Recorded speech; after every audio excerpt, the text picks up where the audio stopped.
పాత నల్గొండ జిల్లా రైతులు స్థానిక జడ్పీటీ ప్రభాకర్ రెడ్డి గారు, అలాగే మున్సిపల్ చైర్మన్ గారు, ఇంకా ముఖ్య నాయకులందరూ కూడా వాళ్ళు ఆందోళన అయితే మా ఆశీర్వాదం ఇష్టం పోవాలని చెప్పి వారి కోరిక ఆడడం జరిగింది. కాబట్టి మా నాయకులందరికీ మరొకసారి వారికి ధన్యవాదాలు తెలియజేసుకుంటూ ఇటీవల ఎన్నికల్లో మునుగోడుతో పాటు నేను చెప్పినట్టు నల్గొండ జిల్లాలో 11 స్థానాలు గెలిపించి మళ్ళా కాంగ్రెస్ పార్టీ కంచుకోటగా నిరూపించిన కార్యకర్తలందరూ కూడా ధన్యవాదాలు తెలియజేసుకుంటూ తప్పకుండా మీ నమ్మకాన్ని ఒమ్ము చేయకుండా సంవత్సరానికి ఆఖరికి 10 సంవత్సరాలకి తెలంగాణ వచ్చినా నిజమైన తెలంగాణ వచ్చింది డిసెంబర్ 3వ తారీఖు రోజే. ఆ కార్యక్రమాలన్నీ కూడా మీరు ఇచ్చిన 6 గ్యారెంటీలు ఏందో ఏ విధంగా చేస్తామో మీరే చూస్తారు. చెప్పిన ప్రకారం 100 రోజుల్లోపు 6 గ్యారెంటీలను అమలు చేసి తెలంగాణ ప్రజలకు నిజమైన తెలంగాణ, నిజమైన ఇంద్రమ్మ రాజ్యం, తెలంగాణ సోనియా గాంధీ వారి నాయకత్వం ఆమె చెప్పిన 6 గ్యారెంటీలు అమలు చేసి చెయ్యని కూడా ఇంకా ఎన్నో కార్యక్రమాలు ఉన్నాయి.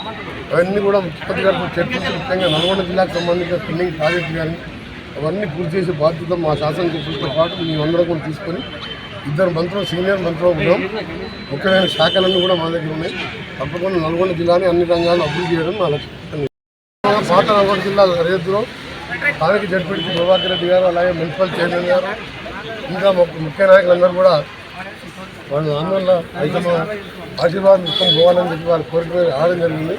కాబట్టి మా నాయకులందరికీ మరొకసారి వారికి ధన్యవాదాలు తెలియజేసుకుంటూ ఇటీవల ఎన్నికల్లో మునుగోడుతో పాటు నేను చెప్పినట్టు నల్గొండ జిల్లాలో 11 స్థానాలు గెలిపించి మళ్ళా కాంగ్రెస్ పార్టీ కంచుకోటగా నిరూపించిన కార్యకర్తలందరూ కూడా ధన్యవాదాలు తెలియజేసుకుంటూ తప్పకుండా మీ నమ్మకాన్ని ఒమ్ము చేయకుండా సంవత్సరానికి ఆఖరికి 10 సంవత్సరాలకి తెలంగాణ వచ్చినా నిజమైన తెలంగాణ వచ్చింది డిసెంబర్ 3వ తారీఖు రోజే. ఆ కార్యక్రమాలన్నీ కూడా మీరు ఇచ్చిన 6 గ్యారెంటీలు ఏందో ఏ విధంగా చేస్తామో మీరే చూస్తారు. చెప్పిన ప్రకారం 100 రోజుల్లోపు 6 గ్యారెంటీలను అమలు చేసి తెలంగాణ ప్రజలకు నిజమైన తెలంగాణ, నిజమైన ఇంద్రమ్మ రాజ్యం, తెలంగాణ సోనియా గాంధీ వారి నాయకత్వం ఆమె చెప్పిన 6 గ్యారెంటీలు అమలు చేసి చెయ్యని కూడా ఇంకా ఎన్నో కార్యక్రమాలు ఉన్నాయి.